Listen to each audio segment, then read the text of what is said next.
What's the difference between a business analyst, an associate consultant, or an associate?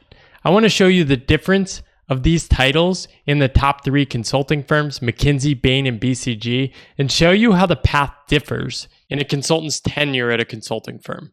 I want to start first at the early stage. This is where things are most consistent, and I would say overall, in terms of positions and roles at companies, the consulting firms vary a lot. Different geographies have different rules and slight alterations on the titles.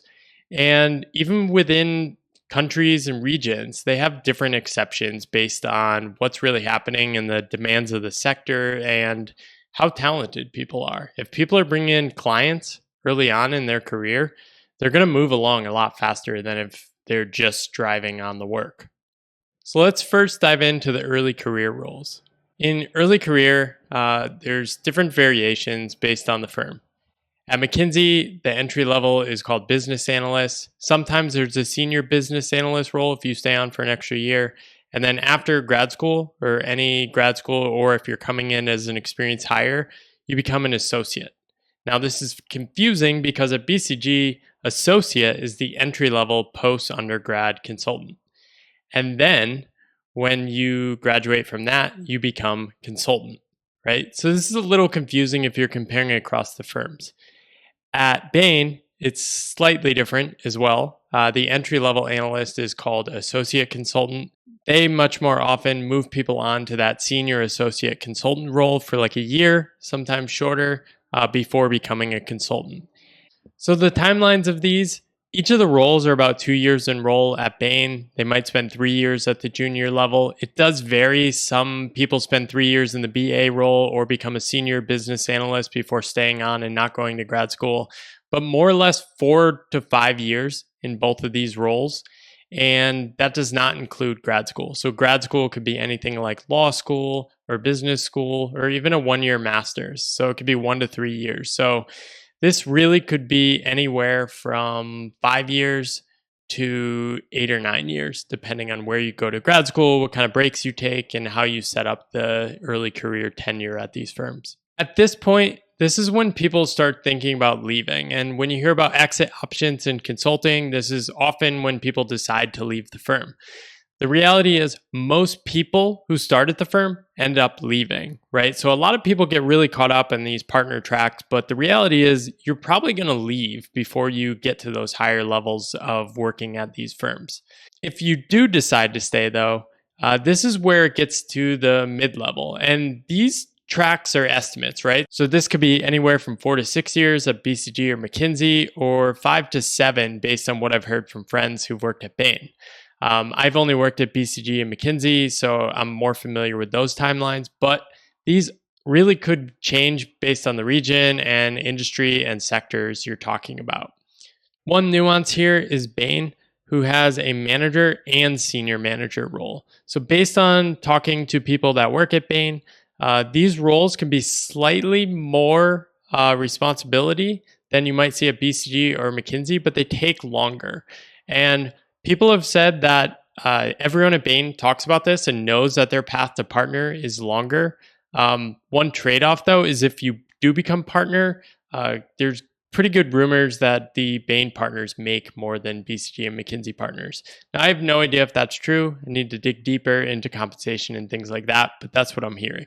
So if we combine this and look at the absolute minimum, now there are probably exceptions, but as a rule of thumb, if you're not going to grad school and you're just counting the time at the firm, or even if you just get rid of grad school, you're probably looking at anywhere from 7 to 10 years based on the firm of like entry level to partner. I've heard stories of people becoming partner at the age of 30 in all these firms, even slightly younger in some cases.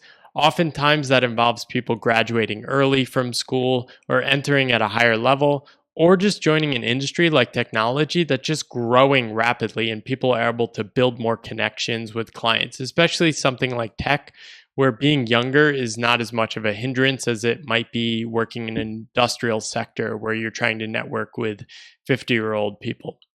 So comparing these different career paths, once you become partner, slightly different labels at the different firms. At McKinsey, it's partner and then director. At BCG, it's managing director and then senior managing director. And then at Bain, it's partner and then director. Although at Bain, they don't use this director externally. I think this is similar to McKinsey. It's more of a prestigious internal title to kind of say that, oh, you're more experienced, you are a leader in the firm, you have been here a lot longer. So one last look at all these paths. As you can see, there's pretty strict overlap in how they're structured. Bain is a little longer and slightly more steps along the way to become partner. But more or less, there are several stages of a consulting career. So at the entry level, the first two roles, associate consultant, business analyst, associates, consultants, and so on. Those first two roles, 2 or 3 roles in a company, you're going to be doing data analysis, grinding on documents, doing PowerPoints, etc. At the next phase, so this would be manager at Bain, project leader at BCG, or engagement manager at McKinsey, you're going to be leading teams. Right. And this is more or less what you're going to be doing for the next 2 to 4 years, whether you decide to stay or leave. And you're just going to be taking on more and more responsibility with clients. And then to make partner, you really need to start building multiple relationships with multiple clients. As you progress on this career track, you go from working on one client project, which is pretty much the norm at the entry level, to the step right before partner, you might be working on 3 to 4 clients and really building out a body of work in a specific industry or function. Hope that demystifies some of the tracks, titles, and paths in the different consulting firms.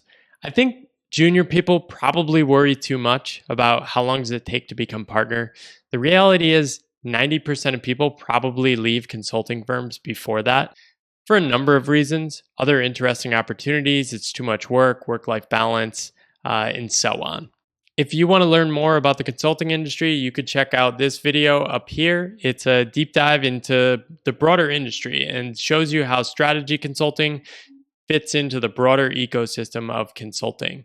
If you want to learn more about strategy consulting skills, I run a course called Think Like a Strategy Consultant, and it will teach you the tools, frameworks, and principles that I used and many others used in the consulting industry to get from information to insight and tell compelling stories with data. You can learn more in the link below. I have a free email course that you can subscribe and get a preview of the course while also learning the principles. If you like videos like this, let me know below in the comments. Ask me questions of other things you want me to cover.